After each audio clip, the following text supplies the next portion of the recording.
शिक्षकांपाठोपाठ मुंबई महापालिका अधिकारी आणि कर्मचारी यांच्यापुढे मोठा पेच निर्माण झालेला आहे। मराठा आरक्षण सर्वेक्षण करण्याची जबाबदारी असताना जरांगे पाटील यांच्या आंदोलनाची तयारी कशी करायची असा प्रश्न कर्मचाऱ्यांना पडलाय।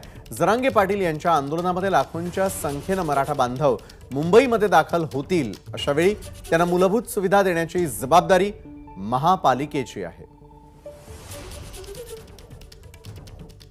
एकंदरीतच जरांगेंच्या आंदोलनाची तयारी कशी करायची, बीएमसी कर्मचारी त्याच्या तयारीमध्ये असल्याचं कळतंय।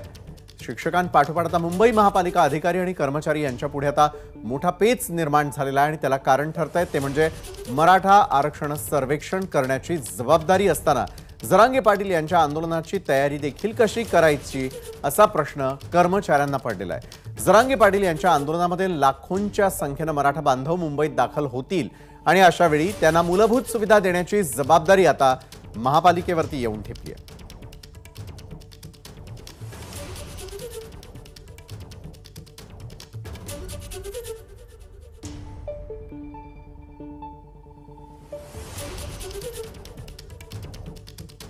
जरांगेंची यात्रा जी आहे ती पुण्यामध्ये येऊन ठेपलेली आहे आणि त्यानंतर ती मुंबईकडे कूच करत असताना एक मोठा प्रश्न सर्वांसमोर आहे तो म्हणजे शिक्षकांपाठोपाठ मुंबई महापालिका अधिकारी आणि कर्मचारी यांच्यापुढे हा पेच निर्माण झालेला आहे की सोयी सुविधा देण्याबरोबरच सर्वेक्षण नेमकं कशा प्रकारे घेता येऊ शकणार आहे या संदर्भातही मोठी चर्चा त्यांच्या दरम्यान सुरू झालेली आहे। शिक्षकांपाठोपाठ मुंबई महापालिका अधिकारी आणि कर्मचारी यांच्यापुढे हा पेच निर्माण झालेला आहे।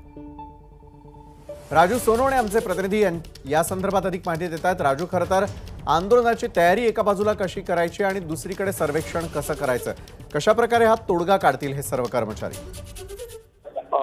पाहतो आपण, कारण दोन्हीही गोष्टी ज्या आहेत ते एकत्र झालेल्या आहे। एकीकडे मराठा आरक्षणाचं सर्वेक्षण करायचं आहे कारण त्याला सुद्धा डेडलाईन दिलेली आहे, तर दुसरीकडे आता जरांगे पाटलांचं आंदोलन कुठल्याही क्षणी जे आहे ते मुंबईत दाखल होणार आहे। त्यामुळे जरांगे पाटलांच्या आंदोलनाला लाखोंच्या संख्येने गर्दी असणार आहे। त्यांना किमान मूलभूत सोयी सुविधा देण्यासाठी महापालिकेला तयारी करावी लागणार आहे।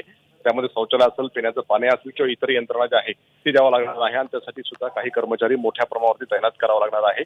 खरं तर आपण पाहिलं तर जवळपास 92,000 कर्मचारी हे महापालिकेचे आहेत आणि त्यातल्या जवळपास आता आपण जे सर्वेक्षण पाहतोय त्या सर्वेक्षणामध्ये साधारणतः आपण पाहिलं तर का जवळपास मोठ्या प्रमाणावरती घरोघर जाऊन जे आहे ते सर्वेक्षण करावं लागणार आहे। 30,000 कर्मचारी जे आहे ते कामाला लागलेले आहे आणि जवळपास आपण पाहतोय 39 लाख घरांचं सर्वेक्षण करावं लागणार आहे। त्यामुळे हे सर्वेक्षण आणि दुसरीकडे पाहतो आपण जरांगे पाटलांच्या आंदोलन, यामुळे कुठेतरी मोठी कसरत जी आहे ती महापालिका कर्मचारी आणि अधिकाऱ्यांना करावं लागतात। कारण ज्याप्रमाणे राज्यभरामध्ये शिक्षकांना ही कसरत करावी लागते कारण आता बोर्डाची परीक्षा जवळ आलेली आहे आणि त्यामध्ये सर्वेक्षणचा प्रश्न आहे। तोच प्रश्न जो आहे तो महानगरपालिकेच्या कर्मचाऱ्यांकडून आपल्याला पाहायला मिळतोय। पाहूयात या कर्मचाऱ्यांच्या प्रश्नांना उत्तर दिली जातात का? धन्यवाद आपण दिलेल्या सविस्तर माहितीसाठी।